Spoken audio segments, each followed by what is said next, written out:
بسم اللہ الرحمن الرحیم۔ ناظرین السلام علیکم، میں ہوں ڈاکٹر محمد عبدالرشید جنید۔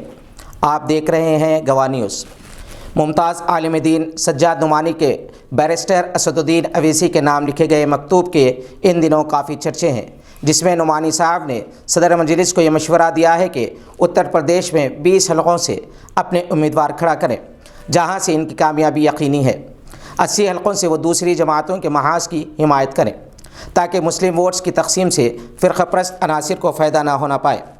مجلس کی جانب سے ابھی کسی قسم کے رد عمل کا اظہار نہیں کیا گیا، البتہ مسلمانوں کی اکثریت نے مولانا سجاد نعمانی کے مشورے کو معقول اور وقت کا تقاضا قرار دیا ہے۔ پاکستان کے وزیر اعظم عمران خان اپنی تاریخ ساز نئی خارجہ پالیسی کا اعلان جمعہ کو کریں گے، جس میں اگلے 100 سال تک ہندوستان سے کسی قسم کا ٹکراؤ نہ کرنے کا فیصلہ شامل ہے۔ ہندوستان کے بشمول وہ تمام پڑوسی ممالک سے تجارتی تعلقات کو بہتر بنانے کے لیے ان سے خوشگوار روابط رکھنے کو ترجیح دیں گے۔ ہندوستان کے ساتھ تعلقات کے لیے مسئلہ کشمیر کی یکسوئی کی شرط بھی انہوں نے نہیں رکھی ہے۔ ہندوستان کی جانب سے ابھی تک ان کی اس پالیسی پر کسی قسم کے رد عمل کا اظہار نہیں کیا گیا۔ سمجھا جاتا ہے کہ 5 ریاستوں کے اسمبلی انتخابات سے پہلے پاکستان کی جانب سے امن کی اس پیش رفت کو قبول نہیں کیا جائے گا، اور یہی مطالبہ کیا جا سکتا ہے کہ پاکستان پہلے اپنی دہشت گرد کارروائیوں کو ختم کرے اور مطلوبہ دہشت گردوں کے خلاف کارروائی کرے۔ کرتارپور میں جہاں سکھوں کے گرو بابا نانک کی آخری آرام گاہ ہے، 74 سال کے بعد بچھڑے ہوئے بھائیوں کی ملاقات ہوئی۔ یہ دونوں بھائی 1947 عیسوی میں ہندوستان کی تقسیم کے وقت بچھڑ گئے تھے۔ صدیق پاکستان میں ہی رہ رہے تھے اور حبیب ہندوستان کے پنجاب میں منتقل ہو گئے تھے۔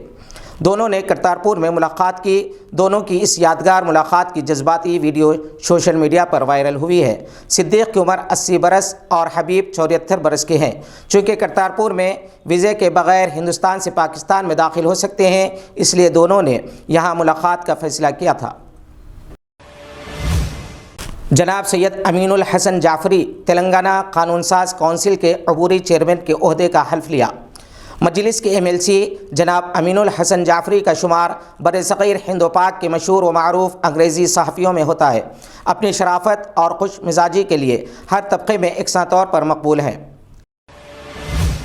آزاد ہند فوج کے سربراہ نیتاجی سبھاش چندر بوس کے ارکان خاندان نے وزیر اعظم نریندر مودی سے مطالبہ کیا ہے کہ کرنسی نوٹوں پر نیتاجی کی تصویر پرنٹ کی جائے۔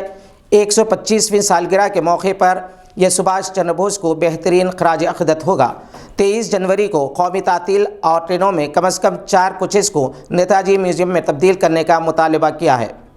سکھوں نے وزیر اعظم مودی کی جانب سے 26 دسمبر کو ویر بال دیوس کے اعلان کو مسترد کر دیا ہے۔ وزیر اعظم مودی نے یہ اعلان کیا تھا کہ 26 دسمبر 2022 کو ہر سال ویر بال دیوس منایا جائے گا، تاکہ سکھوں کے 10ویں گرو گووند سنگھ کے 2 صاحبزادوں کو خراج عقیدت پیش کیا جا سکے۔